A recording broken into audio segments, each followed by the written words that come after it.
ஓம் ஸ்ரீ வராகிதாயே போற்றி போற்றி, சிம்ம வாகினியே போற்றி. நல்லதே நினைப்போம், நல்லதே நடக்கும். சக்தி வராகியின் பிள்ளைகளுக்கு இந்த வராகி தாயின் ஆசீர்வாதம் என்றுமே முழுமையாக கிடைக்கும். அன்பு பிள்ளையே, உன்னை நினைத்து ஒரு ஆண் அழுது கொண்டிருக்கிறார். அவர் யார் என்று, அவர் எதற்காக உன்னை நினைத்து அழுது கொண்டிருக்கிறார் என்றும் அம்மா உனக்கு சொல்வதற்காக வந்திருக்கிறேன். என் பிள்ளை, நீ நினைக்கலாம், யார் எழுதால் நமக்கென்ன என்று. அம்மா ஏன் இப்பொழுதே இந்த விஷயத்தை சொல்ல வந்திருக்கிறார் என்று. என் குழந்தையே, உன்னுடைய வாழ்க்கை சம்பந்தமானது. அங்கே உன்னை நினைத்து அழுது கொண்டிருப்பவருக்கும் உனக்கும் மிக பெரிய தொடர்பு ஒன்று இருக்கிறது. அவர் அழுது கொண்டிருக்கிறார் என்று உனக்கு தெரியும் பட்சத்தில் நிச்சயமாக நீயும் மனவேதனை அடைவாய். நீ மனவேதனை அடைய வேண்டும் என்பதற்காக இதனை சொல்லவில்லை. நீயும் அவரை பற்றி புரிந்து கொண்டு ஒரு மிக பெரிய பிரச்சனை முடிவுக்கு கொண்டு வருவதற்காக தான் அம்மா இப்பொழுது இதனை தெரிவிப்பதற்காக வந்திருக்கிறேன். என் தங்கமே, பொதுவாக ஒரு குடும்பத்தில் ஆண் அழுகிறார்கள் என்றால் அதை மற்றவர்கள் ஒருபோதும் ஏற்றுக்கொள்ள முடியாது. ஏனென்றால் ஆண் என்பவன் மனதை எப்பொழுதுமே கல்லாக வைத்திருப்பவன். அதற்காக அவன் மனது கல் என்று அர்த்தம் கிடையாது. மற்றவர்கள் முன்னிலையில் எப்பொழுதுமே தன்னை தைரியமானவனாக காட்டிக்கொள்பவன். தனக்குள் எத்தனை பிரச்சனைகள் வந்தாலும், எத்தனை வேதனைகள் இருந்தாலும் அதை கண்ணீரால் மற்றவர்களுக்கு முன்னிலையில் ஒருபோதும் வெளிப்படுத்தவே மாட்டான். ஒருவேளை தனக்கு கண்ணீர் அடக்க முடியாமல் வந்தால் கூட அதை மற்றவர்கள் முன்னிலையில் வெளிப்படுத்தாமல் தனியாக சென்று அழுந்து விடுவானே தவிர ஒருபோதும் யாருக்கும் தெரியும்படி அதனை வெளிப்படுத்த மாட்டார்கள். இது அவர்களுடைய இயல்பான குணம். என் குழந்தையே, அப்படி இருக்கின்ற சூழ்நிலையில் யார் ஒருவர் எதற்கெடுத்தாலும் அழுது அழுது மற்றவர்கள் முன்னிலையில் நிற்கின்றாரோ அவர் நடிக்கிறார் என்பதை முதலில் நீ புரிந்து கொள்ள வேண்டும். நிச்சயமாக எந்த ஒரு ஆண்மகனும் ஏன் அத்தனை எளிதில் கண்ணீர் சிந்துவது கிடையாது. ஏனென்றால் அவர் கண்ணீர் சிந்தினால் அவரை நம்பி இருக்கின்ற பெண்ணை அது பலவீனமாக்கும். நமக்கு துணையாக இருப்பவர், நமக்கு உறுதுணையாக இருப்பவர்கள் என்று நினைக்கின்றவரை ஒரு சிறு பிரச்சனை என்றவுடன் கண்ணீர் வடிக்கின்றாரே என்று எண்ணம் அவர்களுக்கு வந்துவிடும். தன்னை இது போன்ற எண்ணங்களில் இருந்து காப்பாற்றிக் கொள்ள முடியாதவர் நம்மை எப்படி காப்பாற்றுவார் என்ற எண்ணம் சாதாரணமாகவே பெண்களுக்கு ஆழ் மனதில் தோன்றிவிடும். அதனால் அவர்கள் தன்னை தைரியமானவனாகவே எப்பொழுதும் காட்டிக்கொள்ள முயற்சி செய்கின்றார்கள். என் பிள்ளையே, நான் உன்னிடம் இப்பொழுது இதை சொல்வதற்கு காரணம், இத்தகைய மனங்களை கொண்ட ஒரு ஆணானவன் உனக்காக அழுகிறான் என்றால் நிச்சயமாக அதனை நீ தெரிந்து கொள்ள வேண்டும். ஏதோ ஒரு விஷயம் இருக்கிறது என்பதை நீ புரிந்து கொள்ள வேண்டும். என் பிள்ளையே, உனக்காக ஒருவர் அழுகின்ற மனநிலைக்கு வந்திருக்கிறார் என்றால் அவர் உன் மீது எத்தனை அன்பு வைத்திருக்கிறார் என்பதை முதலில் நீ புரிந்து கொள்ள வேண்டும். முதலில் காயங்களை உனக்கு அதிகமாக கொடுத்த அந்த உறவுதான் இன்று உன்னை நினைத்து அழுது கொண்டிருக்கிறது. என் தங்கமே, பிரிவினை என்பது எல்லோருமே சேர்ந்து இருக்கும் பொழுது அதனுடைய வலி என்ன என்பது புரியாது. ஆனால் சில கால பிரிவுதான் உண்மையான அன்பு என்றால் என்ன, அந்த உறவு நம்மோடு இல்லை என்றால் நம் வாழ்க்கை என்னவாகும் என்பதை புரிய வைக்கும். என் தங்கமே, இப்பொழுது உன்னை நினைத்து அழுது கொண்டிருப்பவருக்கும் அப்பேற்பட்ட ஒரு சூழ்நிலைதான் ஏற்பட்டிருக்கிறது. தன் வாழ்க்கையில் செய்தது எத்தனை பெரிய தவறு என்பதை அவர் இப்பொழுது உணர ஆரம்பித்து கொண்டிருக்கிறார். அவர் மனநிலையில் இருக்கின்ற கஷ்டங்களும் வேதனைகளும் இனிமேல் அவரை இது போன்ற ஒரு தவறை மீண்டும் செய்யாத அளவிற்கு மனதளவில் பக்குவப்படுத்தி இருக்கின்றது. என் தங்கமே, உனக்கும் அவருக்கும் ஏகப்பட்ட கருத்து வேறுபாடுகள் இருந்த பொழுதும் ஒருவரை ஒருவர் பிரிந்து வாழ்ந்து கொண்டிருக்கிறீர்கள்.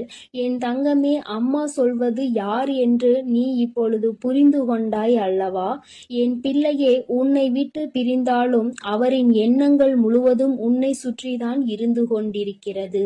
நீ எந்த அளவிற்கு அவரால் வேதனைப்பட்டாய் என்பதை அவரால் நன்றாக உணர முடிகிறது.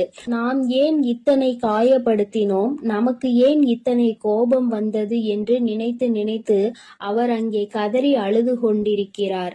உன்னிடம் மன்னிப்பு கேட்க வேண்டும் என்கின்ற எண்ணம் அவருக்குள் இருந்தாலும் ஏதோ ஒன்று அவரை தடுத்து நிறுத்துகிறது.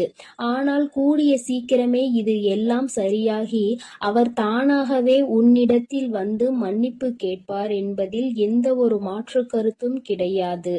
என் தங்கமே, உண்மையான அன்பு என்பது எங்கு சென்றாலும் எப்படி இருந்தாலும் ஒருபோதும் தன்னுடைய உயிரான உறவை பிரிந்து விடாது. பிரிந்து வாழ வேண்டும் என்று நினைத்தால் கூட அது நீண்ட நாட்கள் நிலைத்து நிற்காது. ஒரு நாள் இரு நாள் இன்பமாக தோன்றலாம், தொந்தரவு இல்லாதது போல நினைக்கலாம். ஆனால் சில நாட்களிலேயே எல்லாம் மாறி வாழ்க்கை தலைகீழாக மாறிவிடும். என் தங்கமே, அதன் பிறகுதான் தெரியும் நமக்கு துணையில்லாதது எத்தனை பெரிய கஷ்டம் என்று. நாம் யாருடைய துணையும் இல்லாமல் வாழ்ந்துவிடலாம் என்று அத்தனை தைரியமாக நினைத்து விட்டோம் என்று இத்தனை நாள் கூட நம்மால் சமாளிக்க முடியவில்லை என்ற எண்ணம் நிச்சயமாக தோன்றும். என் குழந்தையே, வாழ்க்கை துணை என்பது உன்னுடைய வாழ்க்கையில் பாதி. வாழ்க்கையை நீ தனியாக நின்று ஒருபோதும் வாழ்ந்துவிட முடியாது. இருவரும் சேர்ந்து கடந்து வருவதுதான் இந்த அழகான வாழ்க்கை. அன்பான வாழ்க்கை என்பதை முதலில் நீ புரிந்து கொள்ள வேண்டும். என் தங்கமே, தன்னுடைய அன்பினை புரிந்து கொண்ட ஒரு உறவைதான் இப்பொழுது பிரிந்திருக்கிறார் என்பதை அவர் நன்றாக புரிந்து கொண்டார். என் பிள்ளையே, உனக்கு அது நன்றாக தெரிந்த விஷயம்தானே. ஏதோ ஒரு சிறு மனஸ்தாபங்கள் இத்தனை நாள் பிரிவினை ஏற்படுத்தி இருக்கிறது. ஆனால் இதனை தாங்க முடியாமல் உன்னுடைய உயிரான உறவு அங்கே அழுது கொண்டிருக்கிறது. அழுது புலம்பி தவித்து கொண்டிருக்கிறது. நீ மீண்டும் இந்த வாழ்க்கையில் வந்தால் மட்டும் போதும், எந்த ஒரு தவறையும் திரும்ப செய்ய மாட்டேன் என்று அவர்கள் வாக்குறுதியினை அளித்து கொண்டிருக்கிறார்கள். என் குழந்தையே, உன் மனதில் இருக்கின்ற எண்ணங்கள் எல்லாவற்றையுமே சற்று ஒதுக்கி வைத்துவிட்டு, வாழ்க்கை என்றால் என்ன, எந்நாளும் தனிமையாக வாழ்ந்துவிட முடியுமா என்பதில் முதலில் தெளிவாக இரு. காலம் உனக்கு நிச்சயமாக சில பிரச்சனைகளை கொண்டு வரதான் செய்யும். அவற்றையெல்லாம் கடந்து வந்து நீ இந்த வாழ்க்கையை வென்று காட்ட வேண்டும் என்பதை முதலில் மறந்து விடாதே. தங்கமே, அன்பானது எல்லோருக்கும் எளிதில் கிடைக்காது. அது உனக்கு கிடைத்திருக்கிறது என்றால் அதை நிச்சயமாக நீ உதாசீனப்படுத்தாமல் காப்பாற்றிக் கொள்வதற்கு என்னவெல்லாம் செய்ய வேண்டுமோ அதைதான் செய்ய வேண்டும். என் குழந்தை மனதிற்குள் இருக்கின்ற அத்தனை கஷ்டங்களுக்கும் ஒரே ஒரு முடிவு, நீ மீண்டும் உன்னுடைய துணையோடு சேர்ந்து வாழ்வது மட்டும்தான். ஆனால் உன்னை அம்மா காயப்படுத்தவில்லை. ஆனால் ஒரு ஆணினுடைய கண்ணீர் என்பது மிகவும் அதிசக்தி வாய்ந்தது. அதற்கு வலிமை அதிகம். அத்தனை எளிதில் அதனை யாரும் சிந்திவிட மாட்டார்கள். அந்த கண்ணீரையே உனக்காக சிந்துகிறார்கள் என்றால் நிச்சயமாக அவர் உன்னை விட்டு வாழ்நாள் முழுவதும் பிரியக்கூடாது என்று அந்த பிரிவினை தாங்க முடியாமலும் கதறி அழுவதைதான் அது காட்டுகின்றது என்பதை நீ மறந்து விடாதே. என் தங்கமே, இந்த வராகியானவள் உன் வாழ்க்கையில் இருக்கும் பொழுது உன் குடும்பத்தில் இருக்கின்ற எல்லா பிரச்சனைகளையும் நான் சரி செய்து தருகிறேன். வாழ்க்கை எத்தனை கஷ்டங்களை உனக்கு காண்பித்தாலும் அத்தனையையும் முறியடித்து விட்டு நல்ல நிலையை நிச்சயமாக அடைவாய் என்று இந்த வராகி அம்மா உன்னிடம் எதிர்பார்க்கிறேன். என் தங்கமே, இனிமேல் உன் வாழ்க்கை என்பது என்னை சார்ந்தது. உன்னை உன் மீது அக்கறை கொண்டு உனக்காக அழுது கொண்டிருக்கின்ற அந்த ஆண் இப்பொழுது இந்த தாயானவள் செய்கின்ற ஒவ்வொரு செயலிலும் கட்டுப்பட்டு நடந்து கொண்டிருக்கிறார். முன்பெல்லாம் என்னை உதாசீனம் செய்து நடந்தவர்கள் இப்பொழுது என்னை ஏற்றுக்கொள்ள ஆரம்பித்திருக்கிறார்கள். அப்படியானால் அவர்கள் எல்லோருடைய வாழ்க்கையிலும் மாற்றங்கள் ஏற்பட்டு கொண்டிருக்கிறது என்பதை தான் அது குறிக்கின்றது. என் தங்கமே, யாராக இருந்தாலும் சரி, எதுவாக இருந்தாலும் சரி, எல்லாவற்றையும் நீ இந்த வராகியின் மீது பாரத்தை போட்டுவிட்டு உன்னுடைய செயல்களில் மட்டும் நீ கவனமாக இரு. அம்மா உன்னோடுதான் இருக்கிறேன் என்பதை முதலில் நீ புரிந்து கொள்ள வேண்டும். நான் உன்னோடு இருந்து உன் கஷ்டங்களையெல்லாம் தீர்த்து உன்னுடைய வாழ்க்கையில் நடக்கின்ற அத்தனை கண்ணீருக்கும் பதிலையும் கொடுத்து விடுவேன். என் தங்கமே, உன்னுடைய உயிரான உறவின் கண்ணீரை துடைத்து மீண்டும் இந்த வாழ்க்கையை நல்லபடியாக நீ தொடங்க வேண்டும். கண்ணீருக்கு உண்மையாகவே மதிப்பு அதிகம். அந்த கண்ணீரை உனக்காக தரும் பொழுது அதை நீ சாதாரணமாக எடை போட்டு விடாதே. யாருக்கும் அத்தனை எளிதில் இது போன்ற உறவுகள் கிடைத்து விடாது.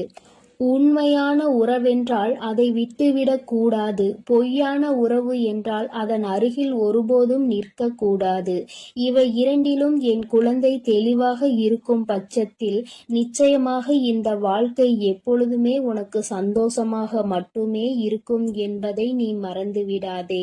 உன்னுடைய சந்தோஷத்தில் இந்த வராகியானவள் நானும் முழுமையாக பங்கெடுத்து கொள்கிறேன். என் பிள்ளையின் முகத்தில் எப்பொழுதுமே சிரிப்பும் சந்தோஷமும் நிறைந்திருக்க வேண்டும்.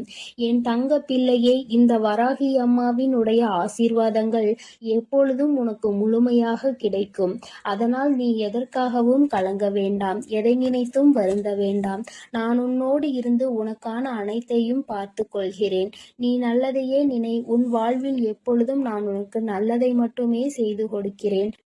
என் அன்பு பிள்ளைகளுக்கு இந்த வராகி அம்மாவின் ஆசீர்வாதமும் அருளும் முழுமையாக கிடைக்கட்டும். ஓம்